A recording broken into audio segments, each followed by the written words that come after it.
మన ప్రభు అయిన యేసుక్రీస్తు యొక్క నామంలో పునరుద్ధారణైన క్రీస్తు యొక్క నామంలో మనకును మన కుటుంబాలకి శుభములు కలుగును గాక. గాడ్ బ్లెస్ యు రాలనండి. మనము నిన్నటి దినమున మరి పునరుద్ధానం గురించి మనం అందరం ఎంతగానో సంతోషించి ఉన్నాము.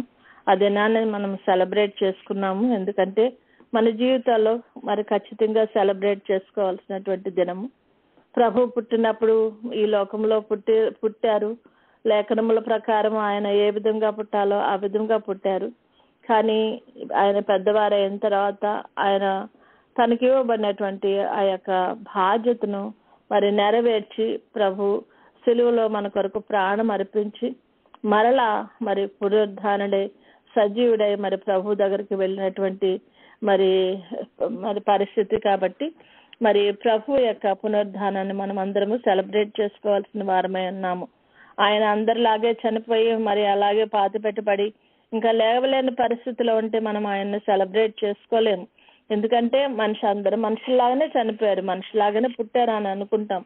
కానీ అన్నిటికీ వ్యతిరేకంగా మరి ప్రభు ఈ లోకంలో ఉండగా ఎంతో మందిని మరి చనిపోయిన వారిని లేపినటువంటి పరిస్థితులు చూస్తున్నాం మనం. కానీ ఏ ఒక్కరు కూడా మరి సజీవుడిగా మరి ప్రభు దగ్గర మరి నిత్యము మరి ఎల్ల కాలము కూడా సజీవుల లెక్కలో ఉన్న వారు ఎవరు కూడా లేరు. కానీ ప్రభు మాత్రమే సజీవుడు. ఆయన యుగ యుగములకు సజీవుడైన దేవాది దేవుడు. అటు దేవుడిని కలిగిన మనము ఎంతగానో ధన్యులమని చెప్పుకోవాలి. మరి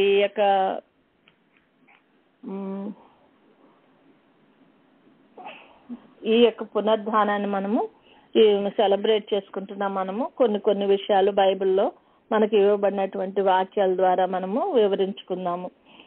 యోహాను సువార్త 20వ అధ్యాయము 1 నుండి 18 వచనాల వరకు మనం చదువుకున్నట్లయితే మరి ఆదివారం నాడు ఇంకా ఎక్కువ చీకటిగా ఉన్నప్పుడు మగ్దలేనే మరియ సమాధి దగ్గరకు వచ్చిందంట. ఎందుకంటే ఆయనకి సుగంధ ద్రవ్యాలన్నీ కూడా పూయటానికి ఆ శరీరానికి అది ఒక వాడుక, అది ఆ యొక్క దేశంలో. కాబట్టి మరి 3వ దినమున సిద్ధపరచు దినమనమాట. వాళ్ళకి అలా బాడీని మరి సుగంధ ద్రవ్యాలతో నింపుతారనమాట. ఆమె మరి సమాధి దగ్గరకు వచ్చింది అని చెప్తున్నారు. అక్కడ ఆమెతో పాటు ఇంకా స్త్రీలు కూడా వెళ్ళారని ఇతర సువార్తల్లో రాయబడి ఉంది. మరి ఇక్కడ ప్రత్యేకంగా యోహాను గారు మగ్దలేనే మరి యొక్క విశ్వాసం గురించి, ఆమె యొక్క మరి పరిస్థితిని బట్టి మరి ఆమెను మరి హైలైట్ చేసి మరి ఆయన చూపించారు ఇక్కడ మనకి. కాబట్టి ఆమె వచ్చి సమాధి మీద ఉండిన రాయి తీయబడి చూచి మరలా పరిగెత్తుకుంటూ మళ్ళీ సీమన్ దగ్గరకును మరి ఈ యొక్క యోహాను గారి దగ్గరకు కూడా వెళ్ళిందంట. వెళ్ళి ప్రభువుని సమాధిలో నుండి ఎవరు ఎత్తుకెళ్ళిపోయారు, ఆయన ఎక్కడుంచారో మనకు తెలీదు, ఆయన శరీరం మాకు కనపడలేదు అని చెప్పిందంట. అంటే అప్పుడు మరి పేతురు గారును మరి ఆయన యేసు ప్రేమించిన శిష్యుడు కూడా సమాధి ఎదురుకు పరిగెత్తుకుని వచ్చారట. వచ్చిన తర్వాత వారిద్దరు వచ్చినప్పుడు మరి యేసు ప్రేమించిన శిష్యుడు ముందుగా వచ్చి చూశాడట. మరి కానీ అలా అక్కడ ఆయన యొక్క నారబట్టలు పడింటట్టు చూశాడంట. కానీ సమాధిలోకి అయితే ప్రవేశించలేదట. అయితే శరీరం లేదు అది మాత్రమే ఆయన గ్రహించగలిగారు. కానీ సీమోను పేతురు లోపలికి వచ్చి సమాధిలో ప్రవేశించి నారబట్టలు పడించడం, తల రుమాలు ఆయన నారబట్టలతో కలిసి ఉండకుండా వేరొక చోట చుట్టు పెట్టి ఉండటం చూచాడంట. మరి అంటే చుట్టు పెట్టి ఉండటం అంటే మరి వాళ్ళ యొక్క ఆచార ప్రకారము ఏదన్నా ఒక పని సమాప్తమైన తర్వాత భోజనం చేస్తున్నారు అనుకోండి, భోజనం చేసిన తర్వాత వాడినటువంటి ఆ యొక్క రుమాలు చేతులు తుడుచుకునేదో మరి ఏమో అది మడిచి పెడతారంట. అంటే ఇట్స్ ఫినిష్డ్, నా పని, నా భోజనం అయిపోయింది అని చెప్పటం అనమాట. అట్లా అయితే అది చూశారంట. అప్పుడు మరి పేతురు గారు చెప్పినట్లున్నారు. మరి మిగిలిన 2వ శిష్యుడు కూడా అంటే యోహాను గారు కూడా లోపలికి వెళ్ళి చూచి అప్పుడు నమ్మారట. అహో నిజంగానే ప్రభు లేచారు అని ఆయన యొక్క అని అనుకుని నమ్మారంట. ఆయన సమాధి అక్కడ లేదు, ఇవన్నీ చూచారు. చూడటం మాత్రమే, తర్వాత మృతుల్లో నుండి లేచుట అనేటువంటిది అగత్యము అనే లేఖనము వారు ఇంకను గ్రహింపలేకపోయారంట. అయితే ఆ శిష్యులిద్దరు కూడా మళ్ళా వెళ్ళిపోయారంట ఇంటికి వెళ్ళిపోయారు. కానీ మరియ మాత్రం ఆ సమాధి దగ్గరే కూర్చుని ఏడుస్తా ఉందంట. ఏడ్చుకుంటూ సమాధిలోకి వంగి చూస్తే ఇద్దరు దేవదూతలు యేసు దేహం ఉంచబడిన స్థలంలో ఒకరు తల వైపున ఒకరు కాళ్ళ వైపున కూర్చున్నారట. అమ్మా, ఎందుకు ఏడుస్తున్నావు, నువ్వు ఏం చేస్తున్నావు అని అంటే, నా ప్రభువుని ఎవరో ఎత్తుకెళ్ళిపోయారయ్యా, మరి ఎక్కడుంచారో నాకు తెలియలేదు అని చెప్తా ఉందంట. అని చెప్పి వెనక తట్టు తిరిగి చూచినప్పుడు ఆమె యేసును చూచిందంట, కానీ ఆయన యేసు అని గుర్తుపట్టలేదట.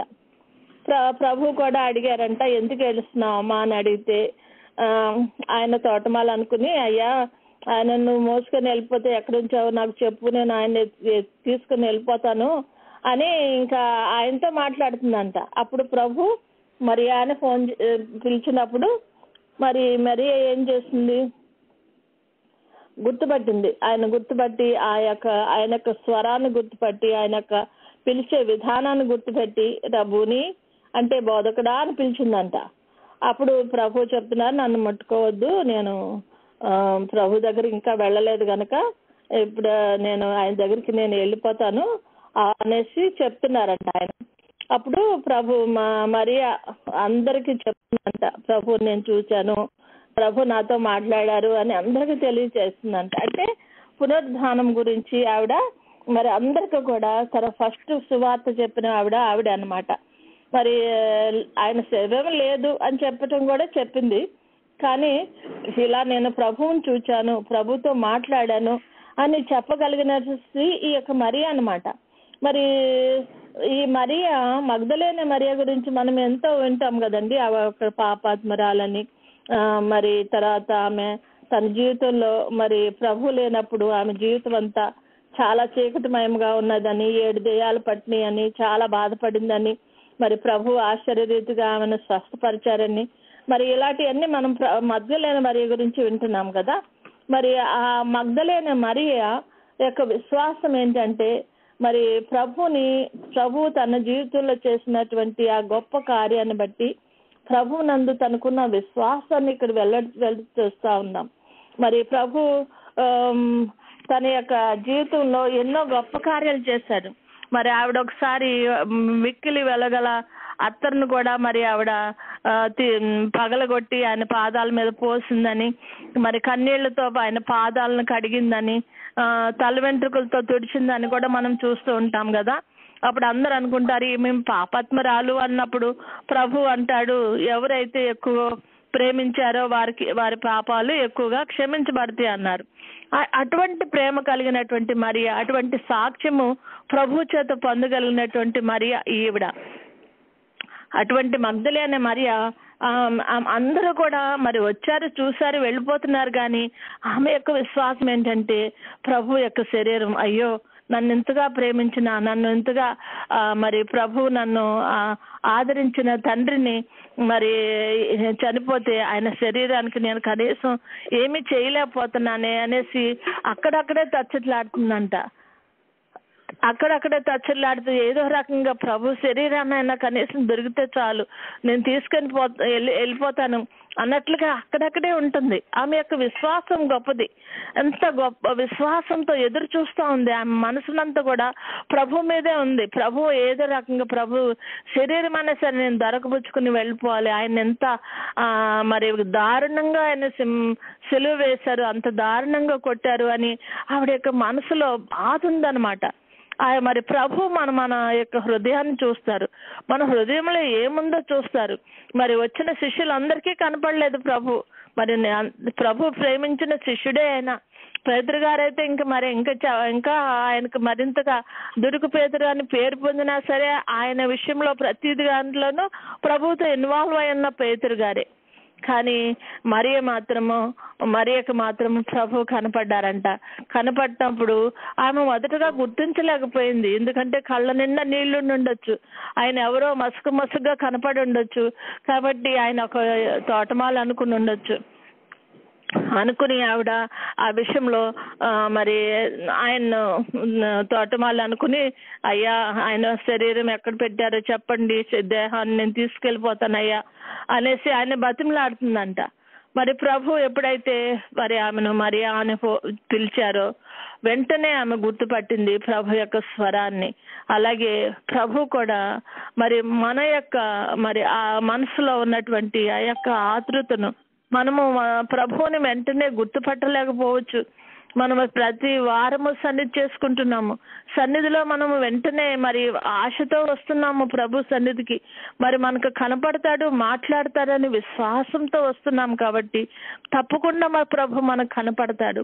కొన్నిసార్లు మనకున్నటువంటి యొక్క దుఃఖం వల్ల, బాధ వల్ల, మన మన మన వేదనల వల్ల, ఇబ్బందుల వల్ల, మరి అప్పులు, మరి అనారోగ్యాలు, మరి మనసు మరి నిలపలేకపోవటం వల్ల, మరి ఎన్నో ఇవన్నీ కూడా మనకు సంభవించినప్పుడు మనము ప్రభు ఎదురుగుండా ఉన్నా కూడా మనం ఒకసారి గుర్తించలేని స్థితిలో ఉంటాం.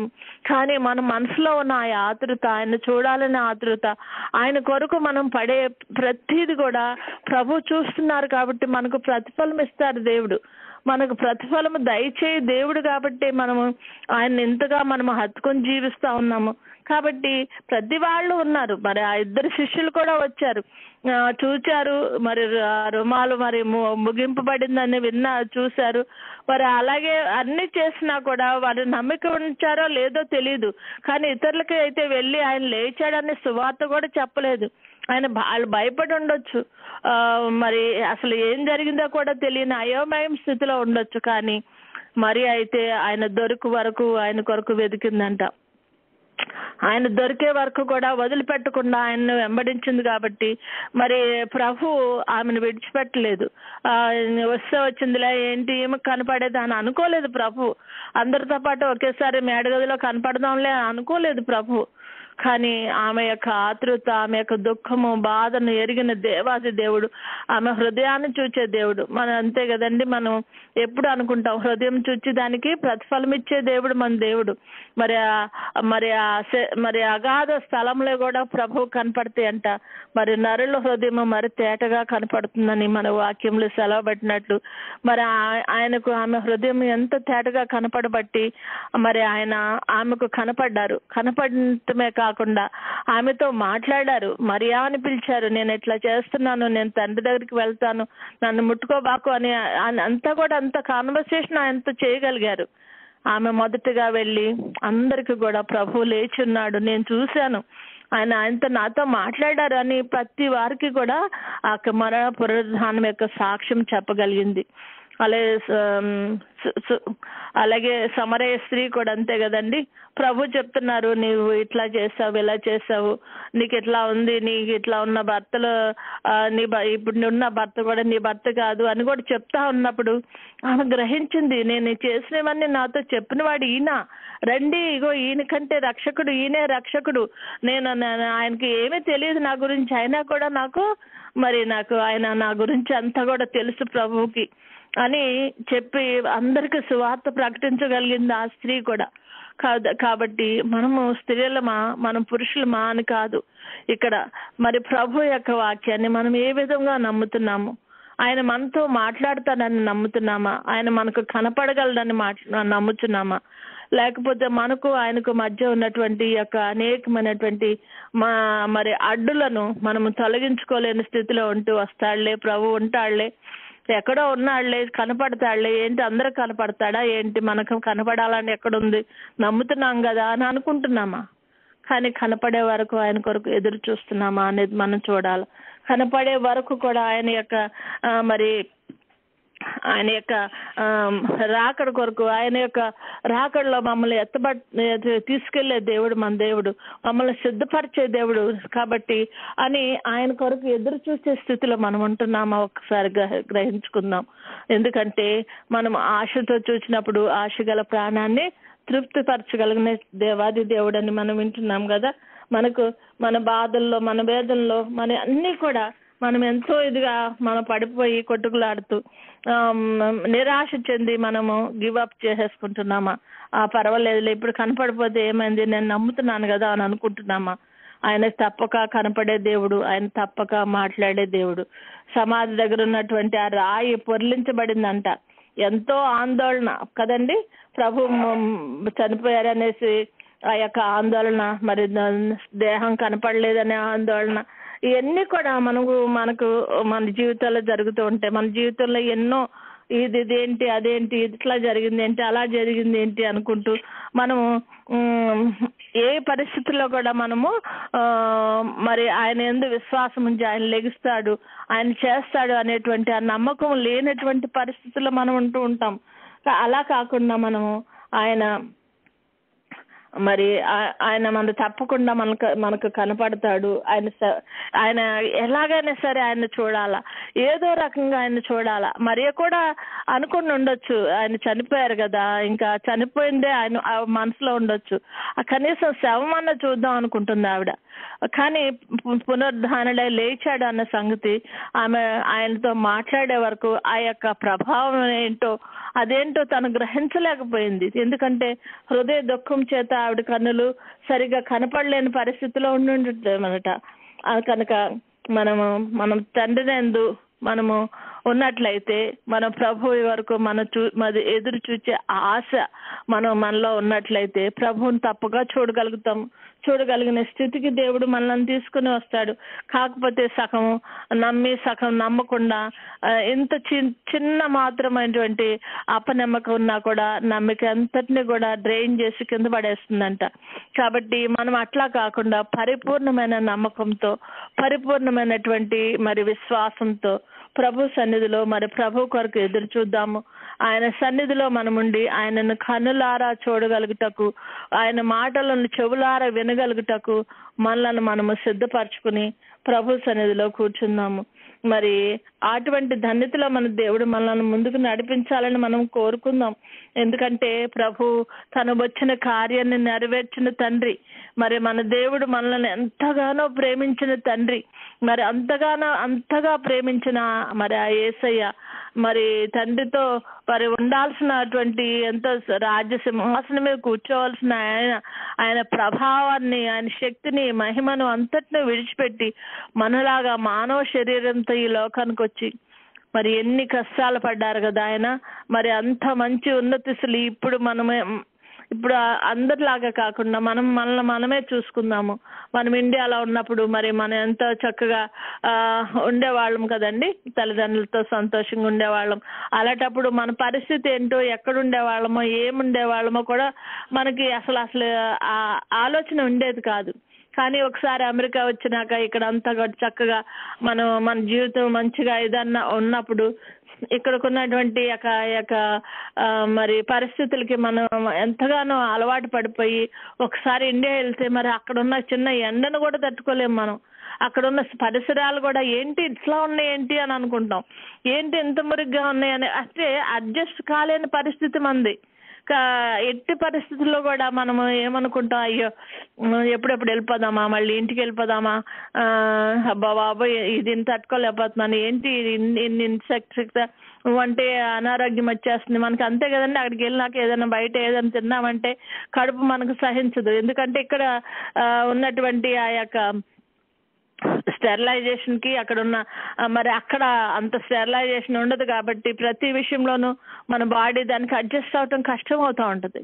కానీ ప్రభువారు అంత మహిమ, అంత ఉన్నతమైన స్థితి నుండి మరి ఈ లోకానికి వచ్చే ఇంత మురికి గత్తరలోకం, పాపలోకము, పాపము చేసినటువంటి మనుషులున్న లోకం అంట. మరి అటువంటి లోకానికి ప్రభువు వచ్చి అన్నిటికీ తాళుకుని తన గురి అంతా కూడా తండ్రికి ఇచ్చిన వాగ్దానాన్ని ఏ విధంగా నేను నెరవేర్చాలా, దాని కొరకు నేను ఏం చేయాలా అని ప్రతి దినము తండ్రితో మాట్లాడుతూ, తండ్రితో సహవాసం చేస్తూ, తండ్రి నుండి తన బలం పొందుతూ, మరి గెత్సెమనే తోటలో కూడా పేతురు గారు వాళ్ళని చెవి నరికినప్పుడు అంటాడు కదా, మరి నేను నా తండ్రిని వేడుకుంటే 12,000 వ్యూహ సైన్యముల కంటే ఎక్కువ మంది దూతలు నాకు పంపించడం అనుకుంటున్నారా, తప్పకుండా నేను అట్లా కాదు అనేసి దేవుడు చెప్తున్నాడు అనమాట. అంటే ఆయనకి అంత శక్తి ఉంది, కానీ ఎట్టి పరిస్థితుల్లోనూ తనను పట్టుకుంటున్నారు, తనను బాధ పెడుతున్నారు అని తెలిసి కూడా ఆయన ప్రభు ఎట్టి పరిస్థితుల్లో కూడా మరి తను తండ్రిని యొక్క సహాయం కొరకు, లేకపోతే ఆయన యొక్క అసలు మహిమ యొక్క ఆ యొక్క సహాయాన్ని తీసుకోలేదు ప్రభు. మనిషిగా నేను ఏం చేయగలను, మనిషిగా నేను నాకు ఇవ్వబడిన ఈ యొక్క దీన్ని నేను ఏ విధంగా నిర్వర్తించాలి, మనిషిగా నేను దీన్ని ఎలా కంప్లీట్ చేయాలా అనేదే ప్రభు చూశారు. ఆ విధంగానే ఆయన మరి చివరి వరకు కూడా ఒక మనుషులుగానే మరి ఇక్కడ పాపాన్ని, మన మీద ఉన్నటువంటి ప్రతి ఒక్క పాపాన్ని ఆయన మీద వేసుకుని మరి మనలను మరి దాని నుండి విడుదల చేయటానికి ప్రభు వచ్చిన్నారు. వచ్చిన దేవాది దేవుడు మనలను పవిత్రులుగా చేయటం కోసం మరి ఆయన సిలువ మరణం పొందాడు. ఇద్దరు దొంగలు కూడా సిలువ వేయబడ్డారట, కానీ ఏ ఒక్కరికి కూడా ఒక దెబ్బ కూడా కొట్టలేదు కదండి. కొట్టినట్టు కూడా అందులో రాయబడి లేదు. సాధారణంగా కొడతారని ఉంది, కానీ ప్రభువుని హింసించినట్టుగా ఎవరు కూడా హింసింపబడలేదు. ఎందుకంటే వారి రక్తం వల్ల ప్రయోజనం లేదు, ఈయన రక్తం వల్లనే మనకు ప్రయోజనం. కాబట్టి ఈయన తనలో ఒంటిలో ఉన్న ప్రతి ఒక్క రక్తపు బొట్టును మన కొరకు మరి కార్చినటువంటి దేవాది దేవుడు, అంత ప్రేమ గల దేవుడు, మన కొరకు వచ్చిన దేవాది దేవుడు మనతో కనపడతాడు, మాట్లాడతాడు. ఎందుకంటే ఆయన ఇప్పుడు సజీవుడిగా ప్రభు తండ్రి దగ్గరికి వెళ్ళిన ఆయన మరలా మనలను సంఘముగా కొనిపోవటానికి, ఒక పెండ్లి కుమార్తెగా సిద్ధపరచుకుని ఆయనతో పెండ్లి విందులో కూర్చోబెట్టుకుంటాకి 7 ఏండ్ల కింద శ్రమలు పడుతున్నప్పుడు 7 ఏండ్ల పైన మరి మహోత్సవం జరుగుతుందట. మరి అందులో మనం అందరం కూడా ఉండాలని ఆయన పాటు పడుతున్నాడు. ఏ ఒక్క శరీరం కూడా నశించడం ఆయన చిత్తం కాదు. కాబట్టి మరి మనం కూడా విశ్వాసం కలిగి మరి ప్రభు ఎలాగైనా చూడాలా, ఆయనని ఏ విధంగా అయినా చూడాలనేటువంటి ఆశతో మనం ఉంటున్నామా? అలా ఉన్నప్పుడు మనం ఖచ్చితంగా ప్రభు మనకు కనపడతాడు, ఆయన మనతో మాట్లాడతారు. ఆయన వచ్చిందే అందుకు, మనల్ని రక్షించుకోవటం కోసం ఆయన వచ్చారు. ఎందుకంటే మనం ఎవరం కూడా నశించడం ఆయన చిత్తం కాదు. మరి కానీ మన యొక్క విశ్వాసం ఎలా ఉంది? మనం నిజంగా ప్రభువుని నమ్ముతున్నామా? మరి లేకపోతే అందరిలాగానే మరి క్రైస్తవులు మేమని చెప్పుకొని మరి చర్చికి వెళ్ళి మరి పాటలు పాడుకుని 4 పాటలు పాడుకుని ఏదో వాళ్ళు చెప్పిన వాక్యం వినేసేసేసి వెళ్ళిపోతున్నామా? కానీ వాక్యం యొక్క ఉన్నతమైన స్థితిని మనం గ్రహించగలుగుతున్నామా? వాక్యం యొక్క బలాన్ని మనం చూడగలుగుతున్నామా? వాక్యంలో ఏముంది? ఆయన మన కోసం వచ్చారు కాబట్టి మనము రక్షింపబడటం అనేది ఆయన దృష్టిలో ఎంత ఇంపార్టెంట్ అన్నది మనం గ్రహించగలుగుతున్నామా? మరి అలా గ్రహించగలిగినట్లయితే ప్రభు పాద సన్నిధిలో ఉన్న మనము, మనకంటే ముందుగా ఇక్కడికి ప్రభు వచ్చి ఉన్నారని మరి ఆయన మన హృదయము ఆయన తట్టు తిప్పుకున్న ఏ విధంగా మనం ఎదురు చూస్తున్నామో ప్రతి వారి హృదయాన్ని గ్రహిస్తున్నారని చూస్తున్నామా? గ్రహించగలిగినట్లయితే ప్రభు కొరకు ఎదురు చూద్దాం. మన కన్నులు ఆయన మీద దృష్టిని నిలుపుకుందాం. అట్టి ధన్యతలో దేవుడు మనలను, మన బిడ్డలను, మన కుటుంబాలను నడిపించును గాక. ఆమేన్. మరి ఇప్పుడు సన్నిధిలోకి వెళ్దామండి. మనకంటే ముందుగా వచ్చి ఆశీనుడైన ప్రభువుని మీద మన దృష్టిని నిలుపుకుందాం. ప్రభు మీద మన దృష్టిని నిలుపుకోవాలంటే మన మనసులో మనోనిదానం ఎంతైనా అవసరమై ఉన్నది. మనము మనోనిదానము కలిగిన వారంగా ఉన్నామా?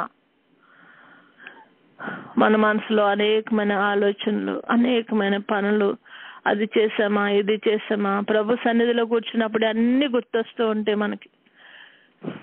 కాబట్టి వాటన్నిటిని ప్రక్కకు త్రోయగలిగి మన మనసును ప్రభు మీద పెట్టుకుని మరి 2 శిష్యులు కూడా మరి వచ్చారంట. ఎన్నో భయాలు, ఆందోళనలు వాళ్ళకి. కానీ ఆ భయంతో ప్రభు లేచాడు అనేది వారు నమ్మే ఉండొచ్చు, కానీ ఇతరులకు చెప్పేంత సాహసం చేయలేకపోతున్నారు వాళ్ళు. కానీ మరి మాత్రము ప్రభుతో మాట్లాడగలిగింది, ప్రభుని చూడగలిగింది, అనేకులకు ప్రభు లేచారు అనే దృఢమైనటువంటి సువార్తను మరి అందరికీ చెప్పగలిగినటువంటి స్థితికి వెళ్ళింది. అటువంటి మనోనిదానం కలిగిన వారమై ప్రభువును చూడగలిగిన స్థితికి మనం ఎదగాలని ప్రభు కోరుకుంటుండగా, ప్రభు సన్నిధిలో ఉన్న మనము ప్రభు మీద దృష్టి ఉంచుదామండి. ప్రభు పాద సన్నిధిలో కూర్చున్నాం మనం. ఆయన తల మొదలుకొని అరికాలు వరకు ప్రభుని అణువున మనము చూడగలుగుటకు మనము ప్రయత్నిద్దాము. ఆయన తెల్లని ఉన్నిని పోలినటువంటి ఆయన యొక్క తల వెంట్రుకలను చూద్దాము. ఆయన ముఖము 1000 సూర్యుల తేజస్సు కంటే, 1,000,000 సూర్యుల తేజస్సు కంటే ఎంతో మరి వెలుగుమయమైనటువంటి మహిమ కలిగిందైనటువంటి ఆయన ముఖాన్ని చూద్దాము. ఎందుకంటే ఆయన ముఖము కాంతిని మన మీద ప్రసరింప చేయగల శక్తి గల దేవుడు మన దేవుడు. ఆయన తెల్లని వస్త్రం ధరించుకుని మరి బంగారు దట్టిని మరి కట్టుకుని, రొమ్మునకు బంగారు దట్టిని వేసుకున్న దేవుడట. బలమునే నడికట్టుగా కట్టుకున్న దేవుడట. ఆయన కృపగల జాలిగల హస్తాలు, మనలను తన అరచేతుల్లో చెక్కుకున్న ఆ యొక్క హస్తాలను చూద్దాం. మన కొరకు గెత్సెమనెలో మోకరించి ప్రార్థించినటువంటి ఆ యొక్క మరి మోకాళ్ళు, బంగారమయమైనటువంటి ఆయన మన కాళ్ళను చూద్దాము, ఆయన పాదాలను చూద్దాము. ప్రభు యొక్క రూపమును మన మనసులో ముద్రించుకుందాము.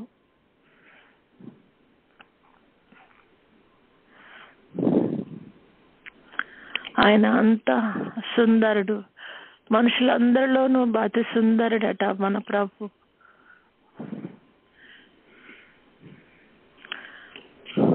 మనకున్న బాధలు, వేదనలు, మనకున్నటువంటి మన యొక్క పాపాలు ప్రభుకి మనకి అడ్డు వచ్చి ప్రభువుని సరైన స్థితిలో చూడలేని స్థితిలో ఉన్న మనము ప్రభు యొక్క పాదాల దగ్గర మోకరించిన మనము ప్రభువుని చూడలేకపోతున్నామా? మన పాపాలను క్షమించమని ప్రభువుని వేడుకుందాం.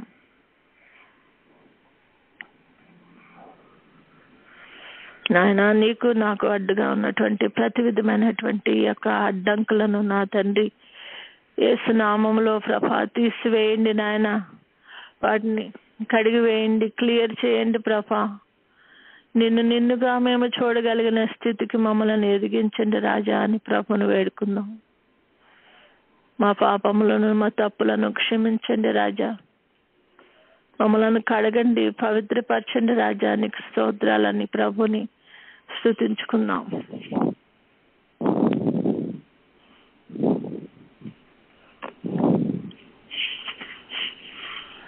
వాక్యములో కూడా చెప్పబడింది కదా, మీ పాపములు మనకు అడ్డుగా ఉన్నాయి ప్రభుకి మనకి అని.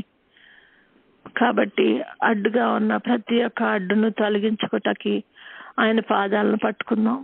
ప్రభువా, మమ్మల్ని క్షమించండి. విస్తారమైన పాపములు క్షమింపబడి అట. ఆమె విస్తారంగా ఆయనను ప్రేమించిందంట. కాబట్టి మనం విస్తారంగా ఆయన ప్రేమించటానికి మరి ఆయన పాదాల దగ్గర మనం కూర్చుండి మరి మన కన్నీళ్లతో పశ్చాత్తాపంతో ప్రభుని వేడుకున్నట్లయితే అడగకుండానే మన పాపాలను క్షమించగల శక్తి గల తండ్రి మన దేవుడు. మనలో నిజమైన పశ్చాత్తాపం ఉంటే మన పాపాలను ఒప్పుకోగలుగుతాం. అటువంటి నిజమైన పశ్చాత్తాపంతో ప్రభుని వేడుకుందాం.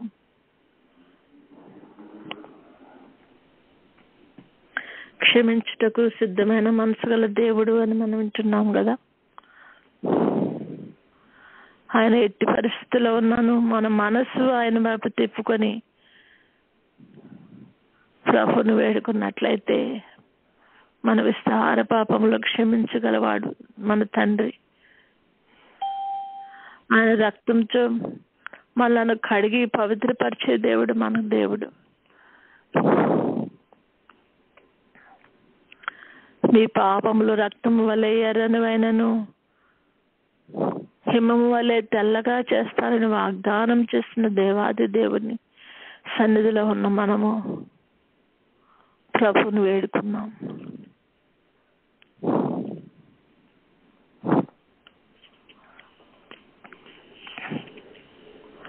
క్షమించమని అడిగిన మనము ఒక తీర్మానం చేసుకున్నాం. పరిశుద్ధుడా, నీవు పునరుద్ధానుడివై లేచావు నాయన. నీవు మా కొరకు చేసిన కార్యముల నిమిత్తం ప్రభా నా తండ్రి నాయన, నేను కూడా నీ సన్నిధిలో మరి నిర్దోషంగాను నిష్కళంకంగాను ప్రభా నిందారహితులంగాను ఉండినట్లు ప్రభా మమ్మలను మేము లోకంలో నుండి ప్రత్యేకపరచుకుని ప్రభా నా తండ్రి నీ కొరకు జీవించాలని ఆశ ఉందయ్యా అని ఆ విధంగా నేను తీర్మానించుకుంటున్నానయ్యా. ఆ విధంగా ఉంటానని నేను నిర్ణయించుకుంటున్నానయ్యా. నాకు సహాయం చేయవా తండ్రి అని ప్రభువునికి దగ్గర సన్నిధిలో మనము ఒక తీర్మానానికి వద్దాం.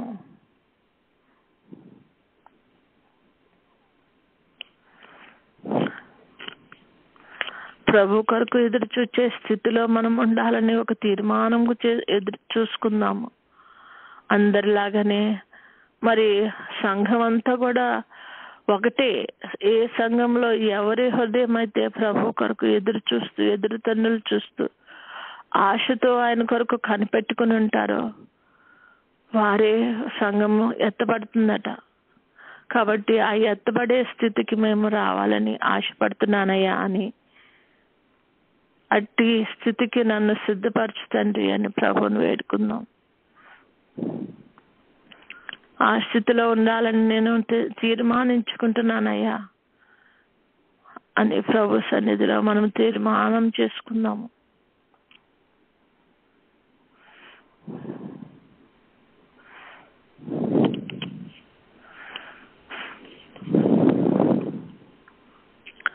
మనం చేసుకున్న ఏ తీర్మానమైనా సరే ప్రభు దృష్టికి యుక్తమైనదిగా ఉండినట్లు మనలను క్రమపరచుకోవాలని మనలను మనము క్రమపరచుకుంటాక ప్రయత్నిద్దాము. ప్రభువును వేడుకుందాం.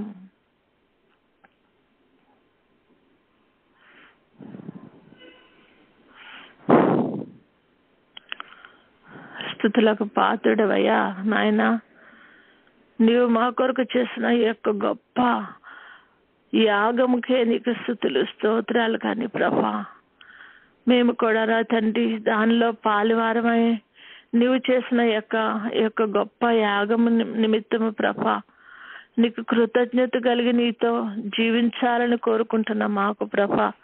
మేము కూడా నీకులాగా ఉండాలని ఆశపడుతుండగా మాకు సహాయం దయచేయండి తండ్రి.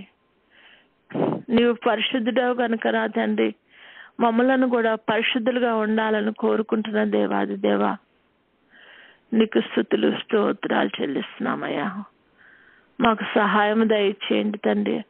పరిశుద్ధతను నిలుపుకునేట చేయాలని ప్రభా మేము తీర్మానించుకుంటుండగా నాయన మాకు సహాయం దయచేయమని అడుగుదాం.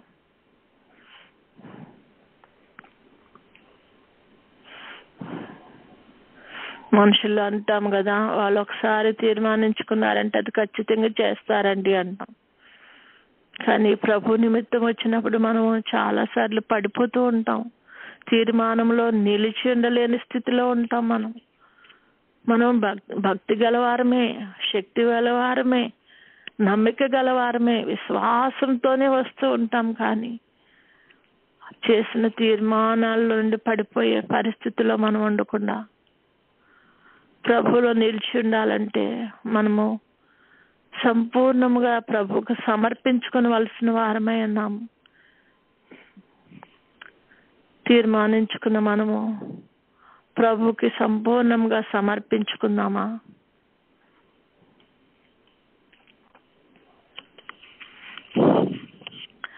దేవుడు ఆకాశం నుండి చూచి ఎవరైనా మరి వివేకము కలిగి ఆయన్ని వెతుకువారు కలరేమో అని చూస్తున్నాడట ప్రభు. అట్టి వరుసలో మనం ఉన్నామా? వివేకం కలిగిన వారమై ఉన్నామా? ప్రభుకు సంపూర్ణముగా సమర్పించుకున్నప్పుడు మన యొక్క తీర్మానానికి తగినటువంటి బలాన్ని, అటువంటి స్థితిని దేవుడు దయచేయగలడని మనం నమ్మినప్పుడు సంపూర్ణంగా సమర్పించుకోగలిగిన స్థితిని కూడా మనకు ఉంటుంది. మన స్వనీతి కార్యాల వల్ల కాదు, మన శక్తి చేత కాదు, మన బలం చేత కాదు. కాబట్టి ఆయన యొక్క ఆత్మ చేతనే ప్రతి కార్యము చేయగలనని నమ్మినట్లయితే మనల్ని సంపూర్ణంగా సమర్పించుకోగలుగుతాము. 10 మంది ఏమంటున్నారు అన్న సంగతి కూడా మనం ఆలోచించలేని స్థితిలో ఉంటాము. ఎందుకంటే మన దృష్టి అంతా ప్రభు మీద ఉంటుంది. కాబట్టి మగ్దలేనే మరి అని అందరూ అంటున్నారు, ఈమె పాపాత్మురాలు అంటున్నప్పటికీ మరి ఆవిడ ప్రభు యొక్క పాదాలు కడిగినప్పుడు కానీ ప్రతి విషయంలో కూడా ఆమె యొక్క మనసు ప్రభు మీదే కేంద్రీకరించుకోగలిగింది. అరే అక్కడ అంతమంది ఉన్నారే, వాళ్ళ ముందు ఎందుకు అని అనుకోలేదు. ఆమె పశ్చాత్తాపంతో ప్రభు సన్నిధికి వచ్చింది, విస్తారముగా ప్రేమించిందంట ఆవిడ. అందుచేత మనం ప్రభు కొరకు మనల్ని మనం అర్పించుకోగలిగినట్లయితే, ప్రభువుకు సంపూర్ణంగా సమర్పించుకున్నట్లయితే, మన స్వనీతిని ఏమాత్రమో మనం అలౌ చేయకుండా ప్రభు చిత్తాన్ని మాత్రమే మన జీవితంలో అలౌ చేసినట్లయితే, అది కష్టమైన నష్టమైన ఆయన చిత్తాన్ని నెరవేర్చే స్థితిలో మనం ఉండగలుగుతాము.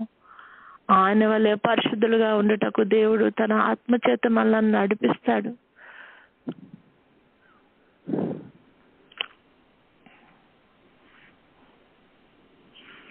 అట్లా నడిపించగలిగిన ప్రభువుకి పూర్తిగా సమర్పించుకుందాం.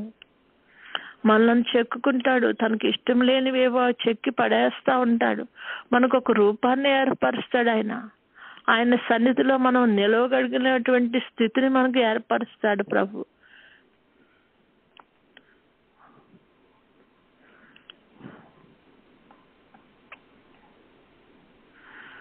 ప్రభుకి ఇష్టమైన రీతిలో మనల్ని చెక్కుకునే స్థితికి మనం రావాలంటే మనం పరిపూర్ణంగా సమర్పించుకోవాల్సిన వారమై ఉన్నాం.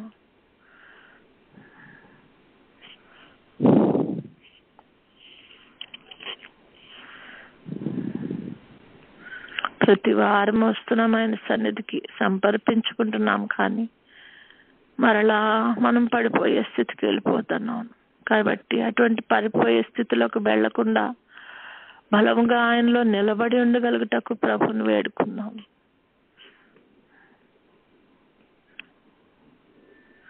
సమర్పించుకున్న మనం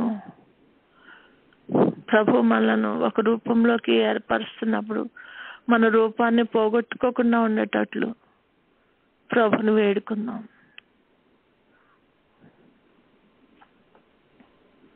పరిశుద్ధుడా పరమ తండ్రి, నేను ఒక పాపిని నాయనా, మా పాపాలను క్షమించావు ప్రభా.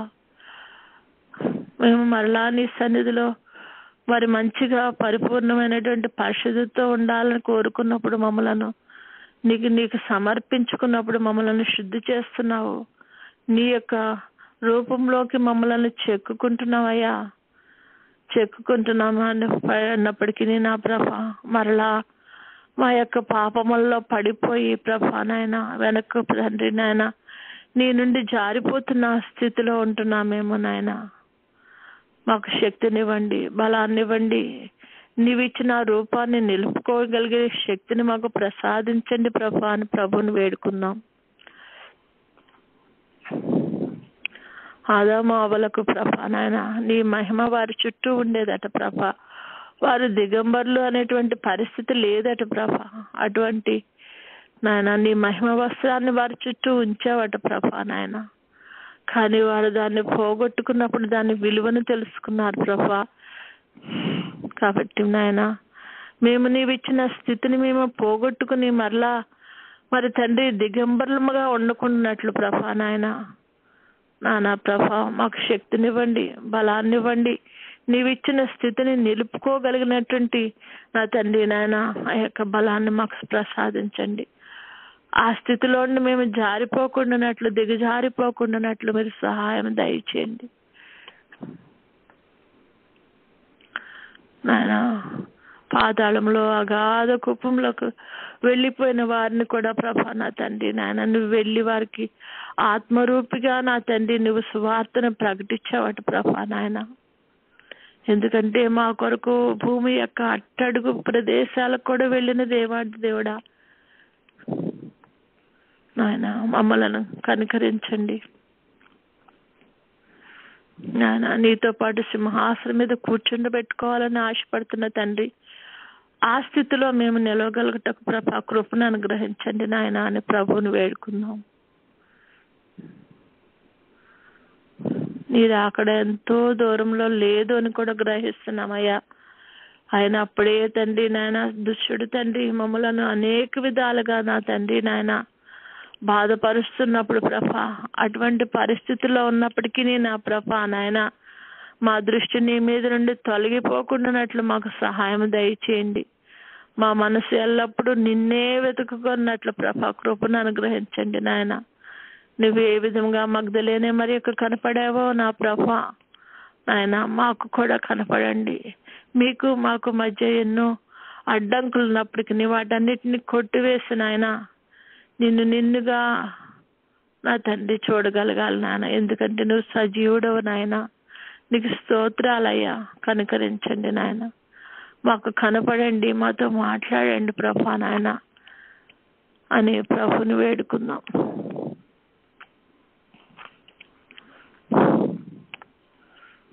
అంత్య దినాల్లో ఉంటున్నామయ్యా, అపాయకరమైన కాలాల్లో ఉంటున్నామయ్యా నాయన. ప్రభా నీ యొక్క సంఘానికి కలిగే హింసలన్నీ చూస్తూనే ఉంటున్నావు నాయన. మాకు లేదు కదా అని నా తండ్రి సంఘం హింసింపబడుతుంటే నా తండ్రి మేము ఖాళీగా కూర్చునే మనుషులంగా ఉండకుండా నా ప్రభా నాయన నీ రూపంలోకి మార్చబడటకు సంఘం ఎంతగా హింసింపబడుతుందో తండ్రి నాయన కనికరించండి, సహాయం దయచేయండి నాయన. మా దేశాన్ని కాపాడండి ప్రభా. మా దేశంలో తండ్రి నాయన చదువుచున్న ఆ రాజకాలన్నిటిని తీసివేయండి ప్రభా నాయన. వారికి గుడ్డితనం ఉన్నటువంటి గుడ్డితనాన్ని తీసివేసిన ప్రభా నిజమైన దేవుడు ఎవరో గ్రహించగలుగుటకు ప్రభా నాయన వారికి సహాయం దయచేయండి నాయన అని ప్రభుని వేడుకుందాం.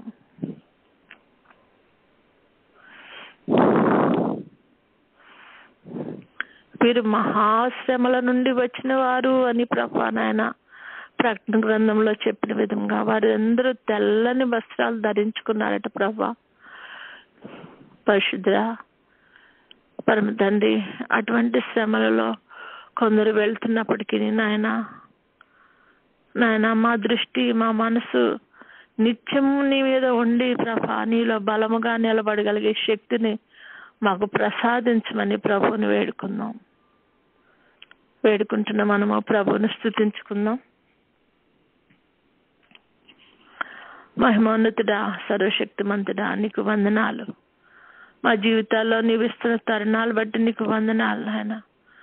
అనుక్షణము నిన్ను స్తుతించుకుంటూ ప్రభా నీ మీద మా దృష్టిని నిలుపుకుని నా తండ్రి నాయన ముందుకు వెళ్ళాలని మాకు బోధిస్తున్న దేవాది దేవా నీకు స్తుతులు స్తోత్రాలు చెల్లిస్తున్నామయ్యా నాయన. ప్రభా ఎంతగా మెలకుగా ఉండాలో ఆ విధంగా మెలకుగా ఉండమని మాకు బోధిస్తున్న తండ్రి, నీ బోధనను గ్రహించే స్థితిని మాకు దయచేస్తా ప్రభా. నీ ఆత్మను సహాయం చేస్తున్న తండ్రి నీకు వందనాలయ్యా అని ప్రభుని వందనాలు చెల్లించుకుందాం. మమ్మల్ని అందరినీ నీ రాకడకు సిద్ధపరుచున్న తండ్రి నీకు వందనాలయ్యా అని ప్రభునికి కృతజ్ఞతాస్తులు చెల్లించుకున్నాం. మమ్మల్ని ఏర్పాట్లో ఉంచుకున్న దేవాది దేవానికి వందనాలయ్యా అని ప్రభునికి వందనాలు చెల్లించుకున్నాం. మాకు అనుదినము నీవు తండ్రి నాయన నీ వాక్యాన్ని బోధిస్తూ మమ్మలను సిద్ధపరచుతున్న తండ్రి నీకు వందనాలయ్యా అని ప్రభు కృతజ్ఞతాస్తులు చెల్లించుకున్నాం. భూమిలో అతి శ్రేష్టమైన స్థితులను ప్రభ మాకు దయచేస్తున్న తండ్రి నీకు వందనాలయ్యా.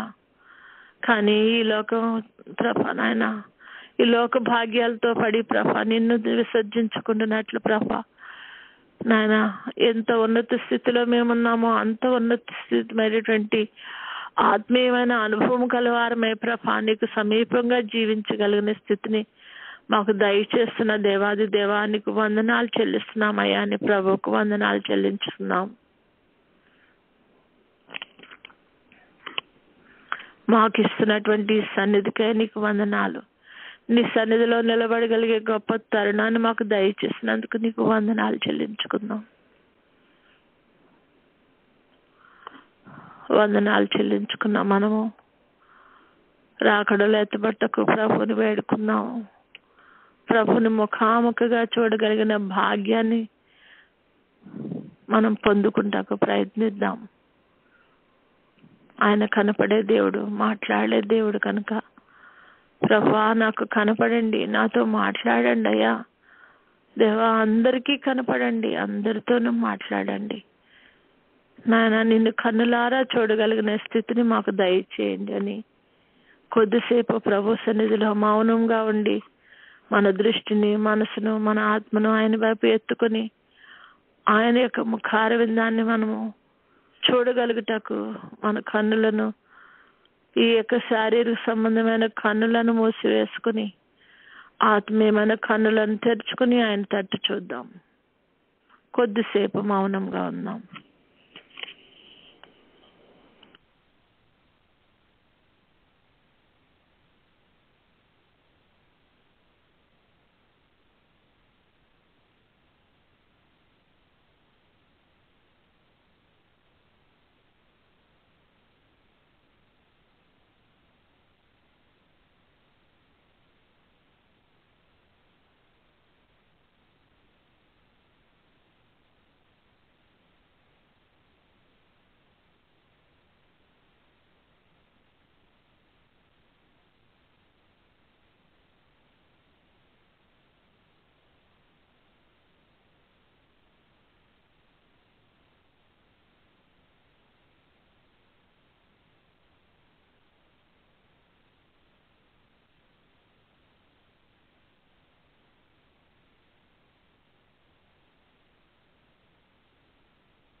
వందనములు నీకు, శుభవందనములు నీకు, వందనములు నీకు, శుభవందనములు నీకు. ఆనందముతో కూడిన నా హృదయ వందనములు నీకు, ఆనందముతో కూడిన నా హృదయ వందనములు నీకు. స్తోత్రం నాయన, స్తోత్రం స్తోత్రం స్తోత్రం తండ్రి. మా జీవితాల్లో ప్రభా, మరొక దినంలో ప్రభా నా తండ్రి నాయన నీ సన్నిధిలో మేము కూర్చునే భాగ్యాన్ని నాయన సరైన రీతిలో ప్రభా మేము నా తండ్రి నాయన నీ సన్నిధిలో కూర్చుండలేకపోయినప్పటికీ నా ప్రభా నీ సన్నిధిలో మమ్మల్ని కూర్చుండబెట్టుకుని నాయన మాకు నేర్పించుచున్న తండ్రి నీకు వందనాలు. నిన్ను కన్నులారా చూడగలిగిన భాగ్యాన్ని మా అందరికి దయచేస్తామని విశ్వాసంతో నాయన నీ సన్నిధానానికి మేము వస్తుండగా ప్రభా మేము ప్రతిదినము నీ సన్నిధిలో ఈ విధంగా కనపడి ప్రభా మేము పర్సనల్ గా నీతో ప్రభా సహవాసం కలిగి ఉండుటకు నాయన మా ప్రతి ఒక్కరికి కూడా నువ్వు నేర్పమని నా తండ్రి, నిన్ను చూచినటువంటి ఆ ఆనందాన్ని ప్రభా నా తండ్రి నాయన మేము తండ్రి నాయన మా హృదయాలను నింపుకుని ప్రభా అనేకులకు నీ గురించి నాయన సువార్తను ప్రకటించగలుగుటకు ప్రభా భూదిగంతాల వరకు నాయన నీ గురించి ప్రభా నాయన మేము వివరించి చెప్పగలిగిన స్థితికి మాలో ప్రతి ఒక్కరిని కూడా నా తండ్రి సిద్ధపరచమని నీ సన్నిధి భాగ్యాన్ని నీ యొక్క ఆశీర్వాదాన్ని మాకు మా కుటుంబాలకు ఎల్లకాలము నిలిచి ఉండేలాగా నాయన నీ కృపను అనుగ్రహించమని సమస్త విషయాల్లో నీవే మహిమ ఘనత కీర్తి ప్రభావాలు పొందుకోమని నాయన నీ యొక్క పునరుద్ధరణైన నీ యొక్క ఆశీర్వాదము మా కుటుంబాల్లో ప్రభా నా తండ్రి నిత్యము నిలిచి ఉన్నట్లు కృప చూపి కనికరించమని త్వరలో పెండ్లి కుమారుడుగా రాని ఉన్నటువంటి యేసయ్య అతి శ్రేష్టమైన నామంలో అడిగి పొందుకునే నామ తండ్రి. ఆమెన్.